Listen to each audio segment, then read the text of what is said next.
Hi friends, welcome to my YouTube channel. Father's day రోజు Jessie పాప వాళ్ళ డాడీతో ఎలా టైం స్పెండ్ చేసిందో మీరు కూడా చూసేయండి.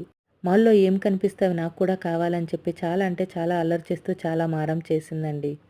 బాల్ కనిపిస్తే తీసుకొని వచ్చి తను ఆడుకుంటూ వాళ్ళ డాడీని కూడా ఆడమని చెప్పి ఇంకో బాల్ తీసుకొని వచ్చి ఇచ్చి ఇద్దరూ చాలాసేపు అక్కడే ఆడుకుంటూ చాలా టైం స్పెండ్ చేశారు.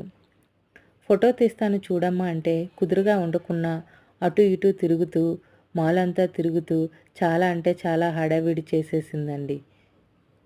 ఫ్లవర్స్ కనిపిస్తే నాకు నచ్చిన కొన్ని ఫ్లవర్స్ పిక్ చేసుకొని ఫొటోస్ అండ్ వీడియోస్ కూడా తీసుకున్నాం. గ్రాసరీ సెక్షన్కి వెళ్ళగానే చాక్లెట్స్ కనిపించాయి. చాక్లెట్ లవర్స్ ఎవరైనా ఉంటే ఆ సెక్షన్ మాత్రం అస్సలు మిస్ అవ్వకండి. మాల్ అంతా తిరిగి అలసిపోయి జెస్సీ చూడండి ఎలా ఏడుస్తుందో. ఫుడ్ సెక్షన్కి వెళ్ళి ఫుడ్ ఆర్డర్ ఇచ్చాం. ఫుడ్ వచ్చిన తర్వాత ఫుడ్ తింటూ ఎంజాయ్ చేశాం.